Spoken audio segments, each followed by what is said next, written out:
जय जिनेन्द्र। जीवमजीवं दौवं जिणवरवसहेण जेणलेतिष्ठं देवेन्द्रविन्दवन्दं वन्दे तं सर्वदा शिरसा। पंच परमेष्ठी भगवान की जय। पिछली पाठशाला में बताया था कि दोनों मोक्ष मार्ग, व्यवहार मोक्ष मार्ग और निश्चय मोक्ष मार्ग, इनकी सिद्धि ध्यान से होती है। बिना ध्यान इनको नहीं पाया जा सकता, इसलिए ध्यान का अभ्यास करो। प्रश्न हुआ, ध्यान का अभ्यास कैसे करें? हम ध्यान करना चाहते हैं तो क्या करें? तो आचार्य ने एक गाथा अगली लिखी। मामुज्जय मारज्जः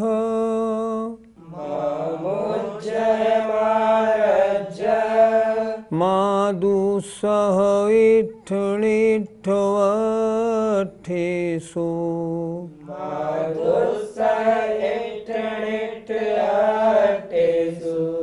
थिरुमिच्छै जय चित्तम् विचित्त झाड़पसिद्धिये।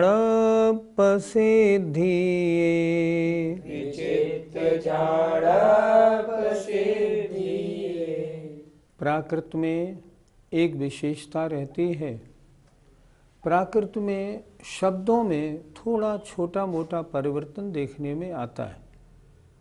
जैसे हमने यहाँ लिखा है माँ दुस्सह, कुछ किताबों में लिखा है माँ दूसह। प्राकृत में दुस्सह और दूसह दोनों शब्द मिल जाते हैं। संस्कृत में ज़रा भी हेरफेर नहीं होता। अगर कभी ऐसा हो तो आप समझना, अलग अलग पाठ अलग अलग किताबों में मिलने से दो तरह के पाठ मिल जाते हैं।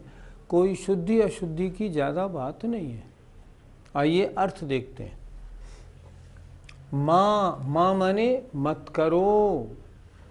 माँ ना के नहीं के लिए होता है। माँ मुज्जह, मोह मत करो। माँ रज्जह, राग मत करो।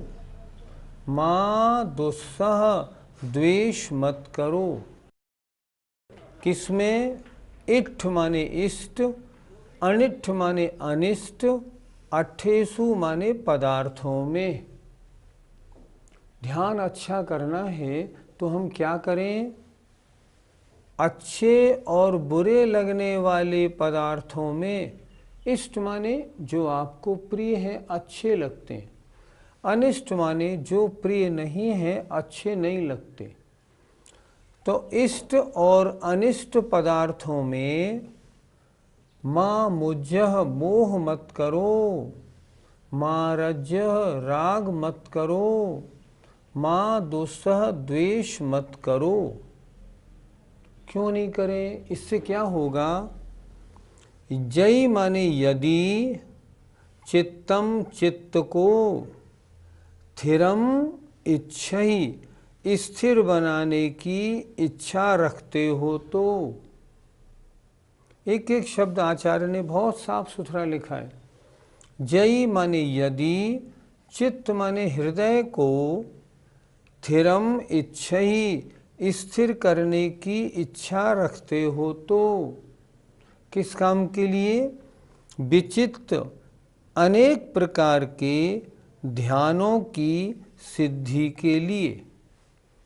आप चाहते हैं मैं ध्यान लगाऊं, ध्यान एकदम अच्छा लगे, ध्यान की मुझे सिद्धि हो, ध्यान में आनंद आए। तो ध्यान में आनंद कब आएगा? आचार्य कह रहे हैं क्या करना है? पहली बात, इष्ट और अनिष्ट पदार्थों में मोह मत करो, राग मत करो और द्वेष मत करो। यदि तुम चित्त को स्थिर करने की इच्छा रखते हो तो किस लिए? तरह तरह के ध्यानों की सिद्धि के लिए। यदि तुम तरह तरह के ध्यानों की सिद्धि के लिए चित्त को स्थिर रखने की, स्थिर करने की इच्छा करते हो तो अच्छे लगने वाले पदार्थों में राग मत करो, बुरे लगने वाले पदार्थों में द्वेष मत करो, और इष्ट अनिष्ट सभी पदार्थों में मोह मत करो। मोह, राग और द्वेष किसी में करने का नहीं, इसको अपने मस्तिष्क से बिल्कुल अलग कर दो।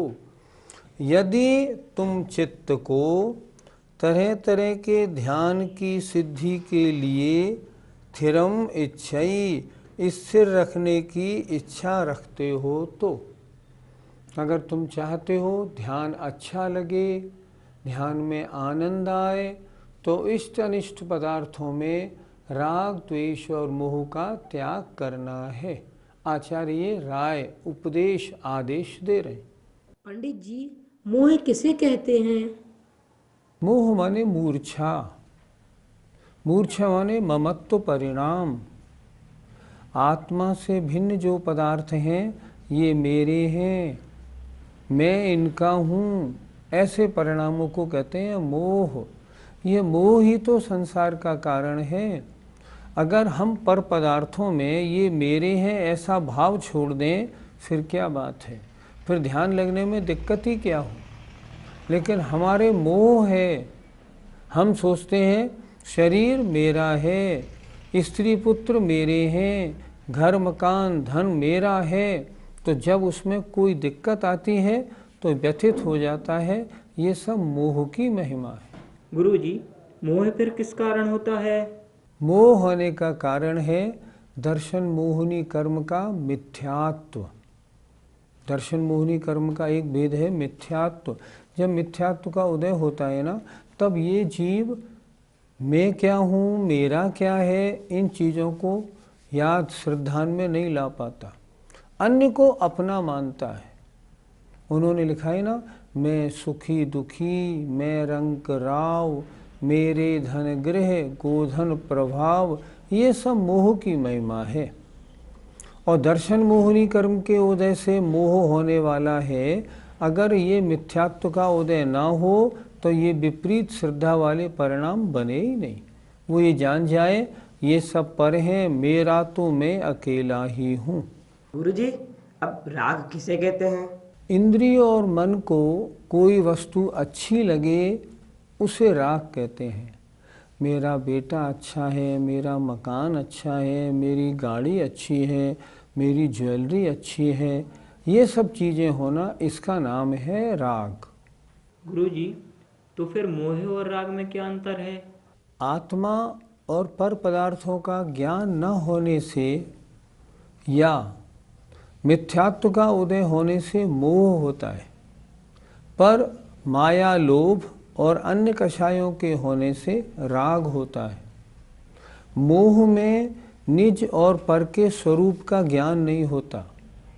राग में वस्तु अच्छी लगती है, द्वेष में वस्तु बुरी लगती है। मोह अलग है, राग अलग है, द्वेष अलग है। तो गुरुजी, मोह, राग और द्वेष को हटाने के लिए हम क्या करें?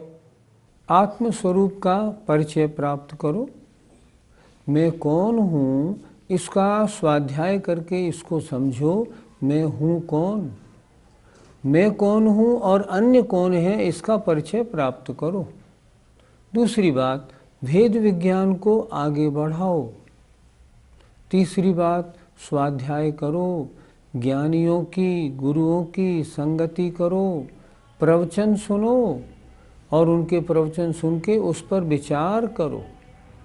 अगर ऐसा करोगे ना, तब मोह, राग, द्वेष इन सब की बात मालूम पड़ेगी कि ये सब चीज़ें गलत हैं, मेरे स्वभाव से भिन्न हैं, इसलिए मैं मोह, राग, द्वेष क्यों करूं।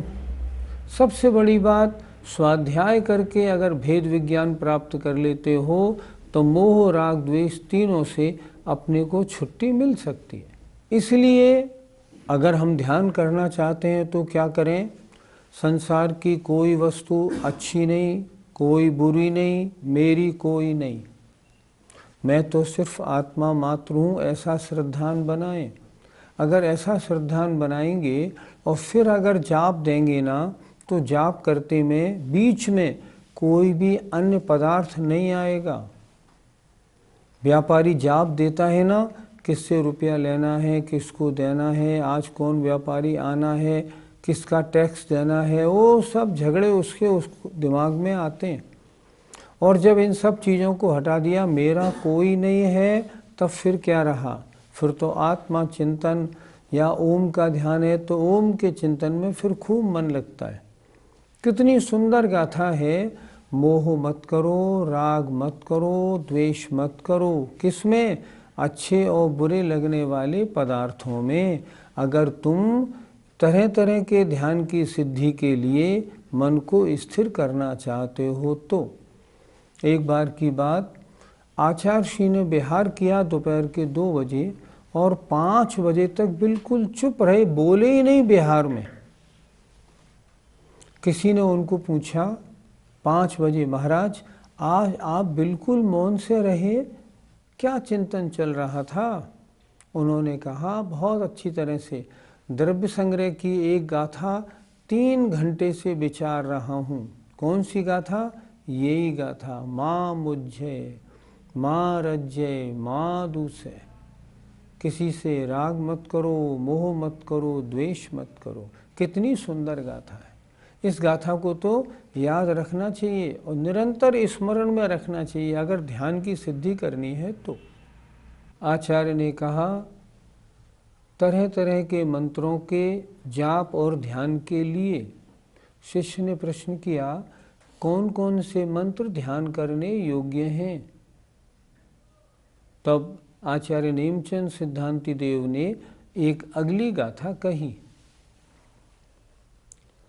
35 16 56 चदुदुग मेघम च जवह झाये हो,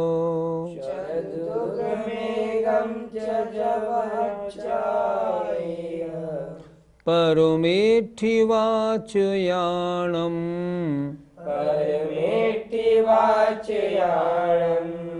अर्णम च गुरु वयसेण,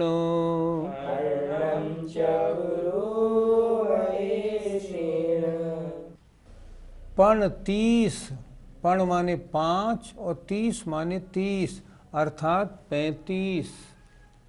16 माने 16, छप माने 6, पण माने 5, चदु माने 4, दुगम माने 2, एगम माने 1 अर्थात 35 अक्षर वाले, 16 अक्षर वाले, 6 और 5 अक्षर वाले, 4, 2 और 1 अक्षर वाले मंत्रों का जवह जाप करो, ध्याये हो ध्यान करो। कौन कौन से मंत्र?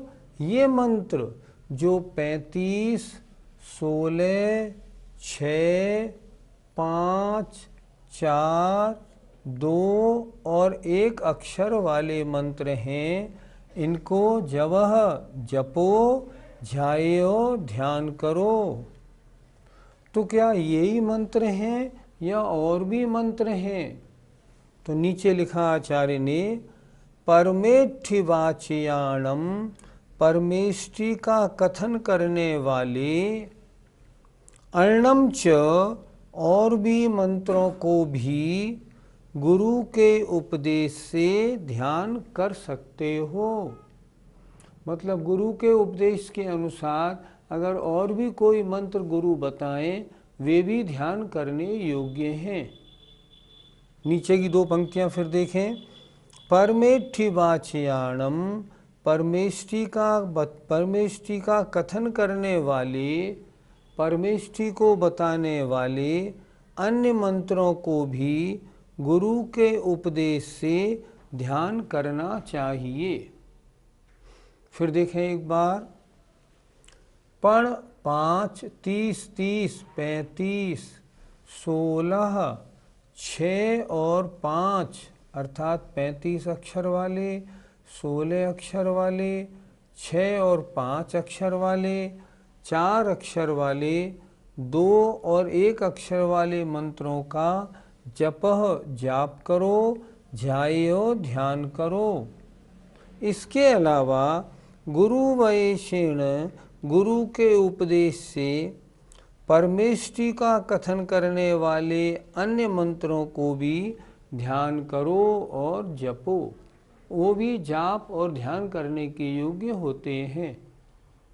गुरुजी, परमेष्टि किन्हें कहते हैं? पहले बालबोध में क्या पढ़ा था, याद करो।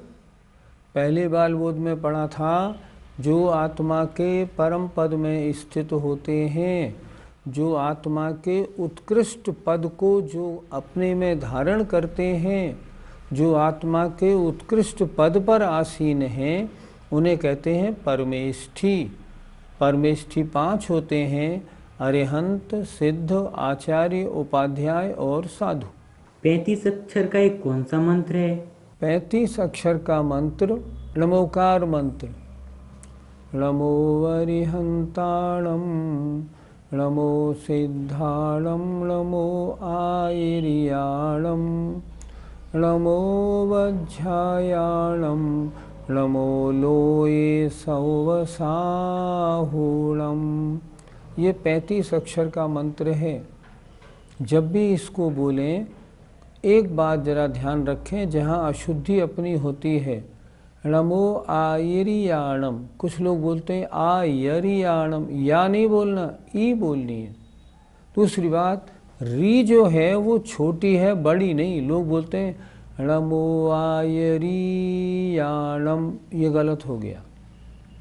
कैसे बोलेंगे? नमो आयर्याणम, ई और री छोटी। उच्चारण देखना, ये गाथा है, गाथा की तरह बोलो। नमो अरिहंताणम, नमो सिद्धाणम, नमो आयर्याणम, नमो वज्झायाणम, नमो लोये सौवसाहुणम। ये 35 अक्षर का मंत्र है। पंडित जी, 16 अक्षर का मंत्र कौन सा है? 16 अक्षर का मंत्र है अरहत सिद्धाचार्योपाध्याय सर्व साधुभ्यो नमः। फिर एक बार सुने। 16 अक्षर का मंत्र है अरहत सिद्धाचार्योपाध्याय सर्व साधुभ्यो नमः। इसका भी जाप हो सकता है। कैसे होगा? ओम ह्रीम अरहत सिद्धाचार्योपाध्याय सर्व साधुभ्यो नमः। ओम ह्रीम अरहत सिद्धाचार्योपाध्याय सर्व साधुभ्यो नमः। ऐसे इसका जाप करना है। गुरुजी, तो फिर 6 अक्षरों वाला मंत्र कौन सा है? 6 अक्षर वाला मंत्र है अरिहंत सिद्ध। अरिहंत सिद्ध 6 अक्षर वाला। 5 अक्षर वाला मंत्र है असिया उषा। असिया उषा, असिया उषा। 4 अक्षर वाला मंत्र है अरिहंत, अरिहंत, अरिहंत, अरिहंत। 2 अक्षर वाला मंत्र है सिद्ध, सिद्ध, सिद्ध। और 1 अक्षर वाला मंत्र है ओम ह्रीम। ऐसे इस तरह ये अलग अलग मंत्र हैं। एक बार फिर सुन लें। 35 अक्षर वाला मंत्र नमोकार मंत्र। 16 वाला अरहत सिद्धाचार्योपाध्याय सर्व साधुभ्यो नमः। 6 अक्षर वाला अरिहंत सिद्ध। 5 अक्षर वाला असिया उषा। 4 अक्षर वाला अरिहंत। 2 अक्षर वाला सिद्ध। 1 अक्षर वाला ओम। इस तरह ये जाप के योग्य मंत्र हैं। गुरुजी, ये ओम का क्या अर्थ है? 5 परमेष्ठियों के जो पहले शब्द हैं उनको जोड़कर ओम बना है। जैसे अरिहंत का छोटा आ। सिद्ध भगवान को हम कहते हैं अशरीरी, तो अशरीरी का छोटा आ। आचार्य का बड़ा आ। उपाध्याय का ऊ। और साधु का मतलब मुनि, मुनि का माँ। आ उ मा पांचों जोड़े तो ओम, ओम शब्द बनता है। अर्थात ओम शब्द में पांचों परमेष्ठी गर्भित तो होते हैं। हमें ओम कैसे लिखना चाहिए? ओम को सभी धर्मों ने स्वीकार किया है और सभी धर्मों का ओम लिखने का अलग अलग तरीका है। जैन धर्म में ओम कैसे लिखना चाहिए इसके बारे में लिखा है, या तो आप लिखें ओ और माँ हलंत, माँ के नीचे डंडा, ओम, ये ओम लिखना आगम के अनुसार ठीक है। दूसरा, ऐसे भी ओम लिखा जा सकता है, इस प्रकार भी ओम बना सकते हैं। ये जैन धर्म के अनुसार ओम ऐसे बनाना चाहिए। अच्छी तरह इसको देख लें और समझ लें। गुरुजी, इनके अलावा और कौन कौन से मंत्र हमें ध्यान योग्य हैं? गुरु के द्वारा बताए गए गुरु के उपदेश से और भी मंत्र ध्यान योग्य हो सकते हैं, जैसे ओम ह्रीम अरम अस्या उषा नमः, जैसे ओम नमः सिद्धेभ्यः, जैसे ओम सिद्धाय नमः, ओम ह्रीम अरहम अस्या उषा नमः। ऐसे कई मंत्र और बहुत सारे मंत्र होते हैं। विधान वगैरह होते हैं ना, उनमें भी मंत्रों का उच्चारण होता है, वे सब मंत्र ध्यान योग्य होते हैं। पंडित जी, जाप कितने प्रकार की होती है? जाप दो प्रकार की होती है। एक तो अंतर्जल्प, जो जपें और मालूम न पड़े, अर्थात शरीर का होठ वगैरह कुछ भी ना चले, इसे कहते हैं अंतर्जल्प। जैसे ओम का जाप करना है तो चुप बैठ जाए, बिल्कुल अंदर ही अंदर जाप करे, वो कहलाते अंतर्जल्प। एक होती है बहिर्जल्प, जिसमें शब्द का उच्चारण या होठ का चलना, मुंह का चलना हो, जैसे अगर ऐसे होता है तो ये बहिर्जल्प। जाप दो प्रकार की होती है। इसमें अगर अंतर्जल्प है तो ज़्यादा कार्यकारी है। ध्यान करने का हमें क्या फल मिलता है? ध्यान करने का फल है पाप कर्मों का संवर और निर्जरा का होना। दूसरी बात, महान पुण्य का बंध होना। तीसरी बात, सांसारिक सुखों की प्राप्ति। लोग हमसे एक बात बहुत पूछते हैं, किस मंत्र के जाप करने से ज़्यादा फल मिलेगा? देखो, मंत्रों का राजा तो णमोकार मंत्र है, पर ज़्यादा फल का मतलब होता है आपका मन कितना लगा। अगर जाप देने में आपका मन एकदम लगा, 108 बार जाप दी, 108 बार आपका मन लगा, बहुत पुण्य का बंध होगा। और आपने णमोकार मंत्र तो जपा मान लो, या कोई मंत्र जपा और मन नहीं लगा, फल कितना होगा? जितना मन लगा उतना फल होगा। 100 में से 10 नंबर, 5 नंबर, 15 नंबर, 20 नंबर मिलेंगे, बाकी बेकार जाएगा। ये मत सोचिए कि मंत्र कौन सा जप रहे हैं। णमोकार मंत्र जपें तो सर्वश्रेष्ठ है, लेकिन कोशिश करिए मैं जितने समय मंत्र जपूं उतने समय मेरा मन कहीं जाए नहीं। एकांत स्थान में बैठे जहाँ कोई आवाज़ नहीं आ रही हो, और जब निश्चिंत हो तब बैठें। कोई भड़बड़ी है तो मत बैठिए, उसमें मन नहीं लगेगा आपका। बहुत शोर हो रहा है मंदिर वगैरह में, वहाँ अगर आप बैठेंगे मन नहीं लगेगा। एकांत में स्थिर चित्त से बैठ के जाप करने में महान कर्मों की निर्जरा, सातिशय पुण्य का बंध होता है। इसलिए मंत्रों का जाप जरूर करना चाहिए। जय जिनेंद्र।